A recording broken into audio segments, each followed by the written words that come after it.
Bienvenidos a esta serie de videos donde vamos a ver y tratar un poco de lo que sería el trabajo y la energía en la materia física para tu ingreso a la Facultad de Ciencias Médicas.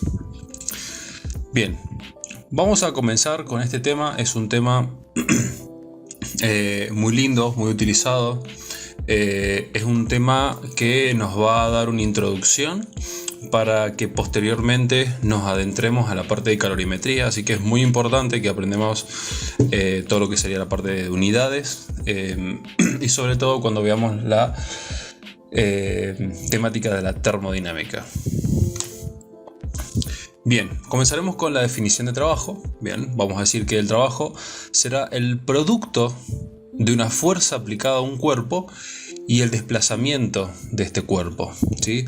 Vamos a tener que ver que en un cuerpo, por ejemplo esta caja, se le está aplicando una fuerza y tenemos un vector posición, ¿sí? Donde tenemos una posición inicial y una posición final, ¿sí? Y podemos ver que en este caso la fuerza sigue la misma dirección y sentido que la posición. Esto va a producir una transferencia de energía al cuerpo, ¿sí? Por lo que vamos a decir que el trabajo va a ser igual a energía de movimiento. El trabajo es una magnitud escalar, ¿sí? Que está simbolizada con la letra W, ¿sí? O con la letra L de laboro o laburo, como podemos por ahí dar nombrarlo al trabajo, ¿no? Yo preferentemente prefiero ponerle una TR de trabajo, ¿sí? Pero por comodidad nada más. Las unidades que va a usar el trabajo va a ser la unidad de Joule, ¿sí? O julios, como pueden encontrar en algunos libros. Joule, más bonito, para el sistema internacional. En el sistema CGS, ergios, y en el técnico español el kilogramómetro o kilográmetro, ¿sí? Según su análisis dimensional, vamos a encontrar que el trabajo vamos a medirlo en las dimensiones de masa por longitud cuadrada por tiempo a la -2.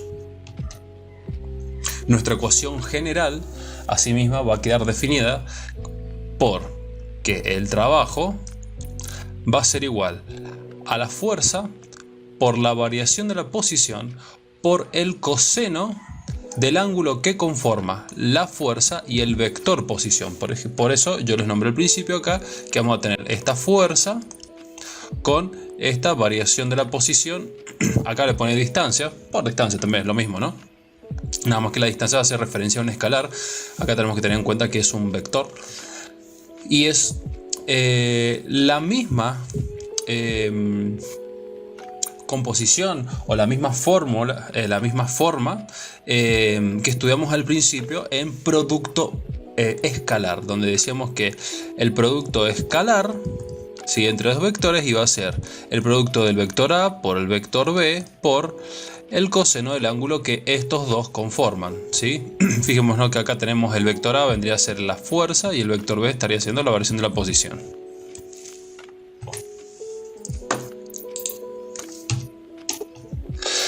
¿Qué tipos de trabajo vamos a conocer? O vamos a trabajar, valga la redundancia. Vamos a tener un trabajo potente, ¿sí? El trabajo potente vamos a definirlo cuando el ángulo sea menor a 90 grados. El ángulo, o sea, ¿qué ángulo? El ángulo entre la fuerza y la variación de la posición. Un trabajo resistivo va a ser cuando el ángulo sea mayor a 90 grados y un trabajo nulo es cuando el ángulo sea igual a 90 grados. Bien, ¿por qué cuando el ángulo sea igual a 90 grados? Fijémonos acá en estos pequeños ejemplos que tenemos por aquí. Vamos a ver que en un principio acá tenemos una posición inicial, una posición final, ¿sí? Donde el cuerpo se está desplazando hacia la derecha y tenemos nuestro vector fuerza, que es el que está generando el desplazamiento del cuerpo.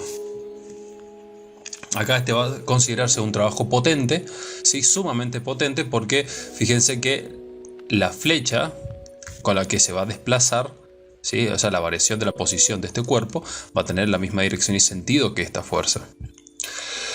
En el ejemplo 2 nos fijamos que la intensidad que va a tener este trabajo va a ser un poco menor. ¿Por qué? Porque ya se está implicando este ángulo, ¿sí? Y al implicarse ese ángulo con respecto a la variación de la posición, acá tenemos el vector fuerza, va a disminuir ese trabajo. Sin embargo, se sigue considerando un trabajo potente. ¿Por qué? Porque es menor a 90 grados. A 90 grados. El ángulo que forma la fuerza y esta variación de la posición. En cambio acá, la fuerza cuando está formando un ángulo 90 junto con la variación de la posición, fijémonos que acá este va a ser un trabajo nulo. ¿Por qué va a ser un trabajo nulo? Si nos ponemos a hacer como un experimento mental, imaginemos algo. Imagínense que ustedes quieren desplazar una caja 2 metros hacia adelante.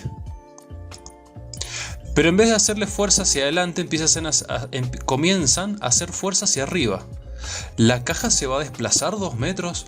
No, no se va a desplazar 2 metros. Entonces, cuando querramos multiplicar esta fuerza por el coseno de 90, claramente el coseno de 90 nos va a dar un valor de 0. Y como nuestra ecuación dice que la fuerza por la variación de la posición por el coseno del ángulo nos va a dar el trabajo, cuando el coseno de 90 sea 0, todo lo demás se va a convertir en 0. Entonces esto se considera un trabajo nulo, ¿sí?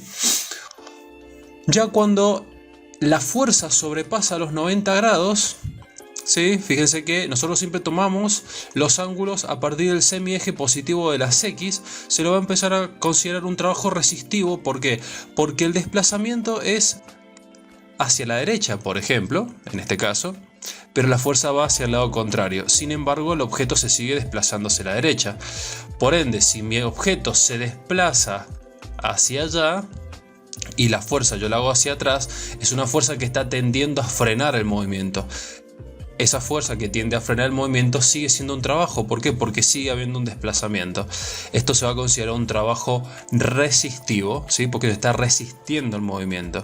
Y claramente acá, esta también va a ser un trabajo resistivo, va a ser más resistivo que el anterior, porque bueno, justamente se está produciendo un ángulo de 180 grados.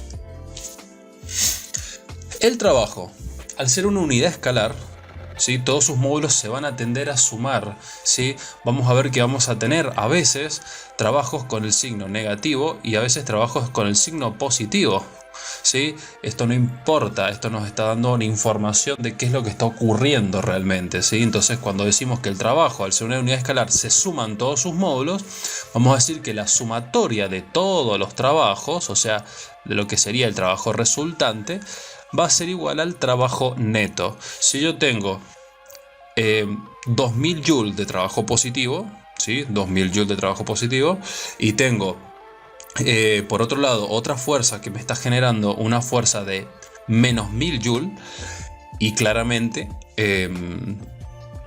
el trabajo neto o el trabajo resultante va a terminar siendo 1000 joules. ¿Por qué? Porque van a sumarse entre sí, siendo que, por ejemplo, tenemos los 2000 joules positivos más menos 1000 joules más por menos y me va a quedar 1000 joules.